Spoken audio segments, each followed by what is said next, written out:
Dan ini sangat membanggakan juga bagi Unhas karena dari banyaknya universitas yang memiliki sastra Jepang, Unhas satu-satunya yang ada lulus 2 orang, Kak.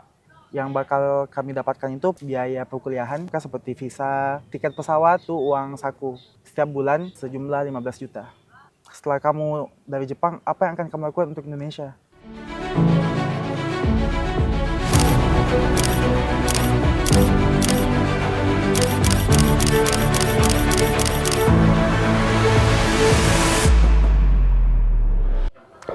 Halo pemirsa Unhas TV, jumpa lagi bersama Iva dalam program Unhas Story. Nah pemirsa, di episode kali ini kita bakalan sharing-sharing dengan Kak Muhammad Faiz Al-Ghifari, salah seorang mahasiswa sastra Jepang, Fakultas Ilmu Budaya Universitas Hasanuddin yang berkesempatan untuk berkuliah di Kyushu University Jepang dengan beasiswa Monbuka Gakusho. Nah pasti udah pada penasaran kan buat dengerin ceritanya, dan kali aja ada tips dan trik buat teman-teman semua yang juga tertarik untuk mendaftar di beasiswa Monbuka Gakusho. Yuk langsung aja kita samperin Kak Faiz. Halo Kak Faiz. Halo. Yuk.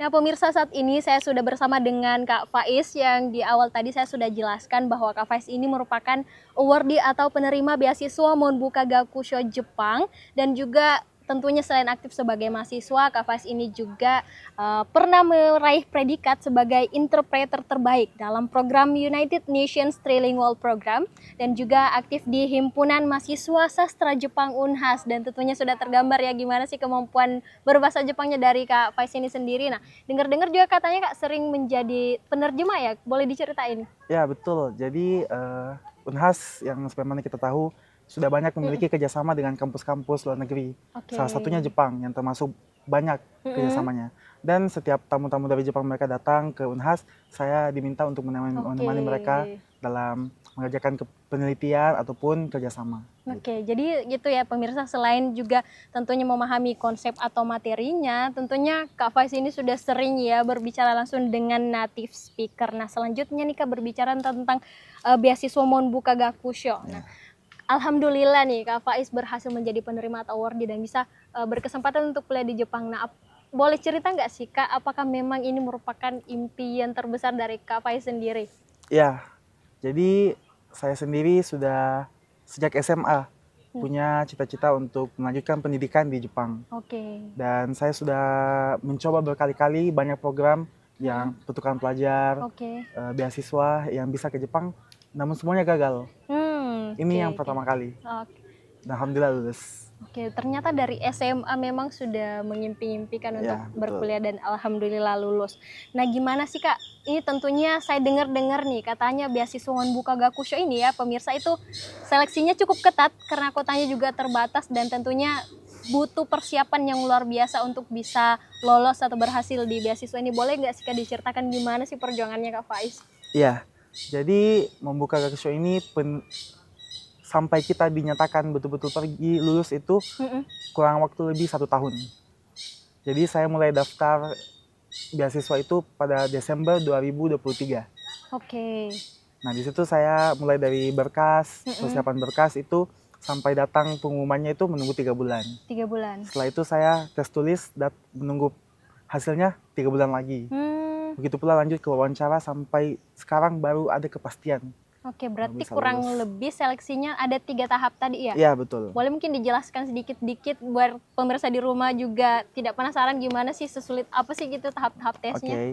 Jadi yang pertama itu berkas. Jadi berkas ini seperti berkas-berkas yang diminta itu kayak transkrip nilai, terus sertifikat-sertifikat perlombaan, karena itu bisa jadi nilai plus buat mereka dalam penilaian. Terus ada akademik gitu ya? Iya, betul. Terus ada juga esai sebenarnya. Jadi di pendaftaran formulirnya itu mereka akan kasih kita 3 topik esai.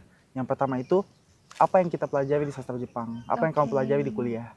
Kedua, apa sih tujuan kamu mau ke Jepang, apa yang ingin kamu lakukan di Jepang. Dan yang ketiga itu setelah kamu dari Jepang, apa yang akan kamu lakukan untuk Indonesia.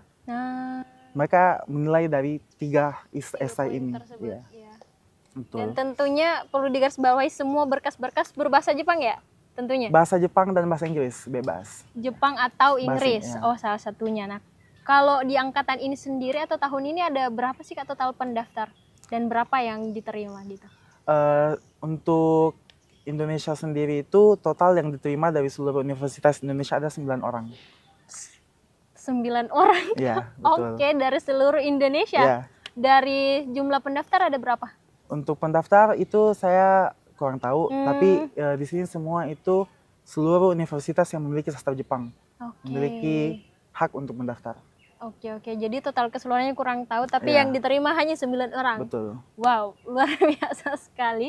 Ya, dari seluruh Indonesia. Dan dari Unhas ada berapa orang? Dan ini sangat membanggakan juga bagi Unhas karena dari banyaknya universitas yang memiliki sastra Jepang, Unhas satu-satunya yang ada lulus 2 orang, Kak.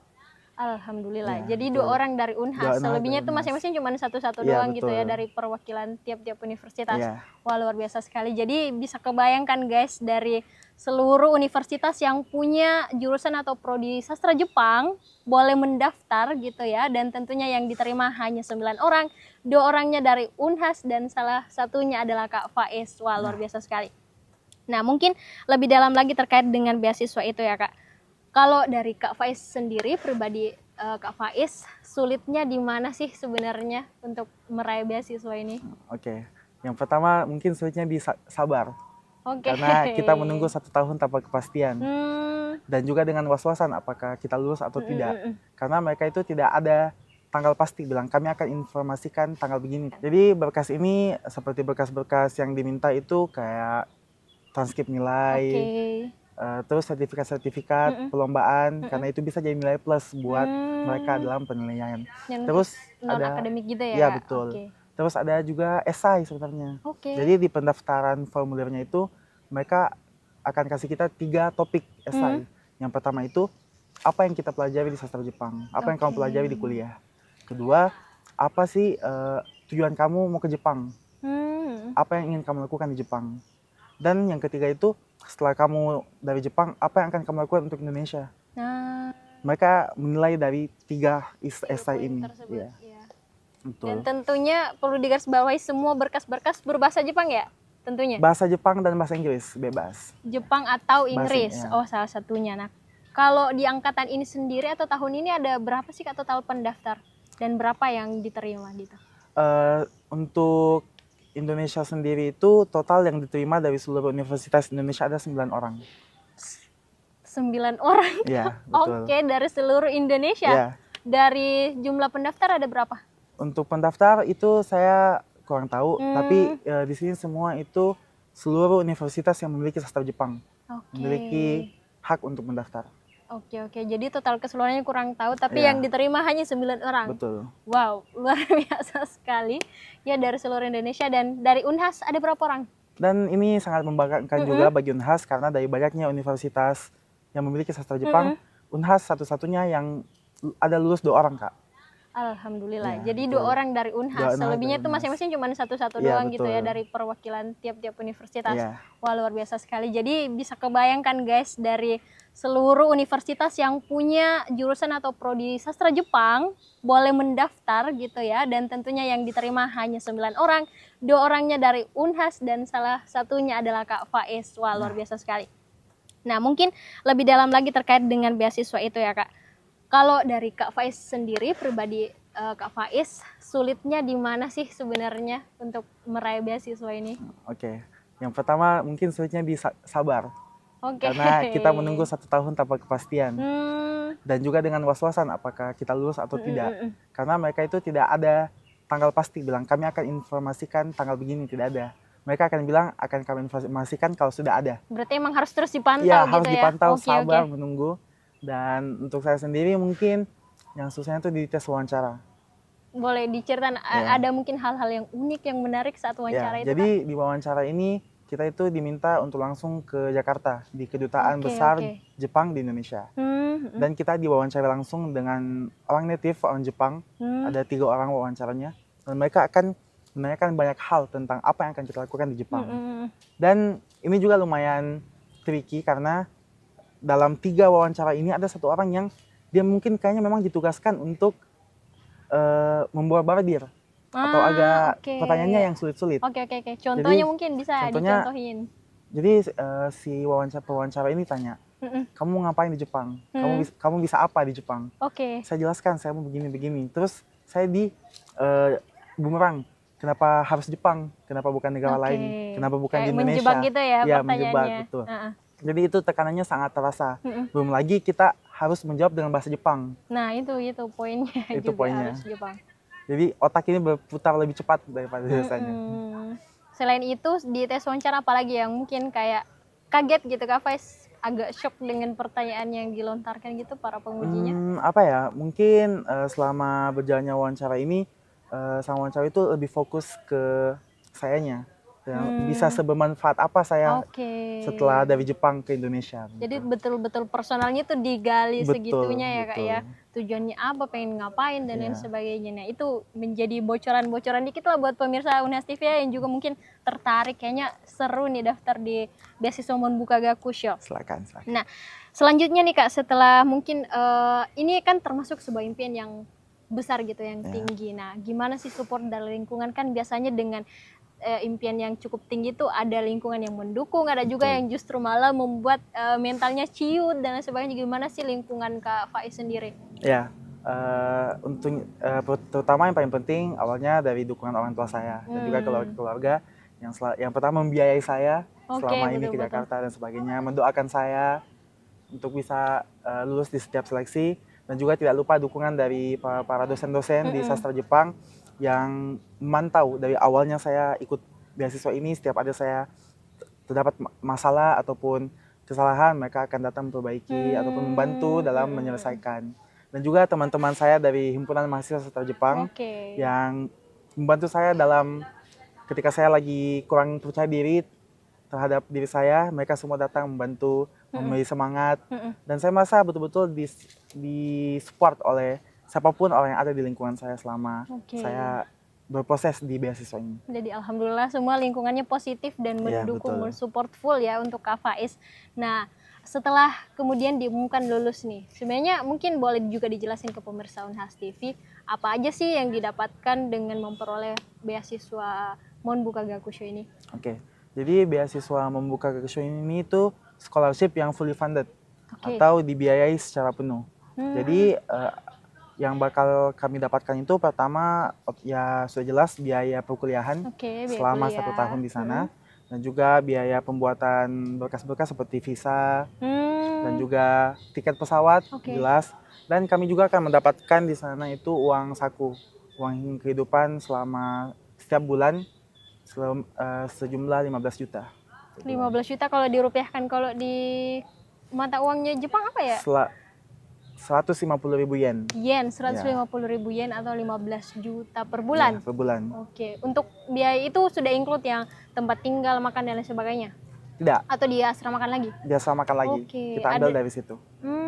Ada khusus untuk mahasiswa Indonesia atau gimana? Jadi asrama di kampus-kampus Jepang itu namanya asrama internasional. Jadi di situ gabungan semua murid internasional dari seluruh dunia disatukan dalam satu asrama.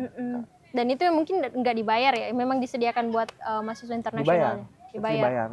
Dari uang saku kami. Include dari 15 juta itu ya? Oke, jadi biaya kuliah, kemudian biaya hidup. Nah selanjutnya kan kebetulan nih Kak Faiz ini diterima di Kyushu University pemirsa ya, Kyushu University Jepang. Nah di sana itu kapan sih mulai berkuliah di sana gitu dan berapa lama? Ya, jadi saya berangkat itu minggu depan tanggal 23 hari Senin. Hampir. Ya sudah hampir. Jadi perkuliahannya itu sudah mulai dari tanggal 30. Bulan ini? Bulan ini. Ya, jadi semester Jepang itu dia mulainya bulan 9 Kak. Bulan 9 lamanya hampir sama dengan Indonesia? Iya, selama 1 tahun. Kurang lebih 1 tahun ya? Tahun saya di sana. Oke, selama 1 semester, dan setiap bulan itu tadi yang didapatkan ya biaya kuliah dan tentunya biaya hidup atau akomodasi sebesar 15 juta. Kalau di rupiah kan lumayan juga ya, Iya, 15 lumayan. juta, tapi ya kita nggak tahu ya taraf hidup di Jepang gimana sih, Iya. pengeluarannya kayak mana. Nah selanjutnya nih, ini yang mungkin paling ditunggu-tunggu sama pemirsa Nas TV di rumah, tips dan trik dari Kak Faiz. Mungkin dari tadi udah pada tergiur mendengarkan apa yang bakal diperoleh kalau kita menjadi awardee atau penerima beasiswa. Nah, apa sih tips dan trik dari Kak Faiz buat pemirsa Nas TV? Ya, oke. Kita bahas dari tahap per tahap Oke, ya, Kak. siap. Jadi pertama di berkas. Berkas sebenarnya itu yang paling gampang di antara semua tahap, tapi kadang karena terlalu gampang jadi kita sepelekan, Kak. Iya betul. Padahal di berkas saja sudah banyak yang dijatuhkan oleh pemeriksa nanti. Pertama, kecocokan berkas dengan apa yang diminta. Oke. Karena orang Jepang itu teliti. Harus Jadi sesuai. Harus sesuai. Kalau Oke. mereka minta urutannya begini, harus begini. Kalau mereka minta jangan diklip, jangan diklip. Kalau mereka minta jangan ada lipatan, jangan ada lipatan. Sesimpel itu. Iya, sesimpel itu saja Oke. bisa jatuh. Jadi kita harus teliti baik-baik dengan berkas-berkas yang diminta. Siap. Terus? Ya, dan untuk tes tulis. Nah, tes tulis ini kan bahasa Jepang. Oke. Jadi bagaimanapun kuliah di Jepang itu pasti mereka membutuhkan basic skill lah untuk bahasa Jepang. Jadi saya sarankan untuk teman-teman semua mungkin bisa mulai belajar dari sekarang. Karena belum terlambat untuk bisa mulai belajar sedikit saja.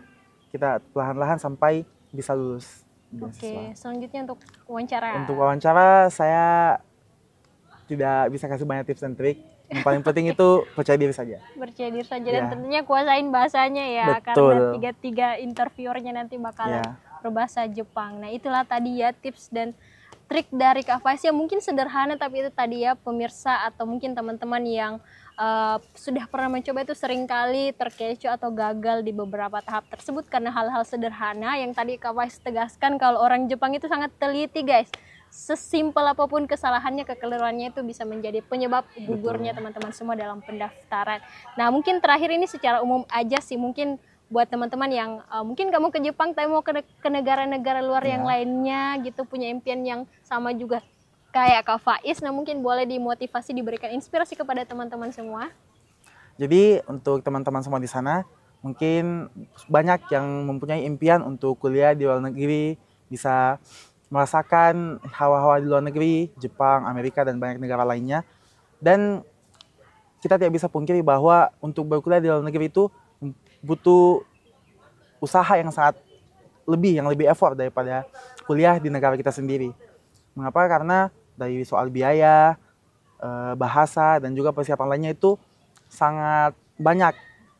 Dan mungkin ini yang buat kita selalu patah semangat, sehingga kita menyerah, sudahlah kita tidak perlu kuliah di luar negeri, biayanya mahal dan sebagainya. Tapi tanpa kita sadari, negara kita sudah memiliki banyak akses-akses yang bisa membuat kita pergi ke luar negeri. Sisa kitanya yang mau mulai mencari dan mau mulai berusaha untuk mendapatkannya. Saya sudah berusaha selama kurang lebih 5 tahun untuk bisa sampai ke Jepang, walaupun tidak langsung saya ke Jepang, tapi akhirnya ada waktunya saya bisa pergi untuk meraih cita-cita saya. Mungkin itu saja. Oke, ya betul-betul sangat menginspirasi dan memotivasi teman-teman semua ya. Dari Kak Faiz ini pemirsa kita belajar gimana Kak Faiz itu sudah bermimpi dari SMA, kemudian terus berjuang konsisten melalui berbagai macam cara, mengorbankan waktu, tentunya belajar dan biaya juga, tentunya dengan support oleh keluarga dan teman-teman dari pihak departemennya juga. Akhirnya Kak Faiz ini bisa meraih impiannya untuk bisa berkuliah di negeri Sakura Jepang. Nah, pemirsa mungkin sekian dulu Unhas Story kita di episode kali ini. Terima kasih telah menyaksikan Unhas Story dan terima kasih juga kepada Kak Faiz untuk sharing-sharing kita pada kesempatan kali ini. Untuk pemirsa Unhas TV di rumah, terus saksikan Unhas TV untuk mengakses program-program Unhas TV yang menarik lainnya. Saya Fasya Rahman mewakili kru yang bertugas pamit undur diri dan sampai jumpa.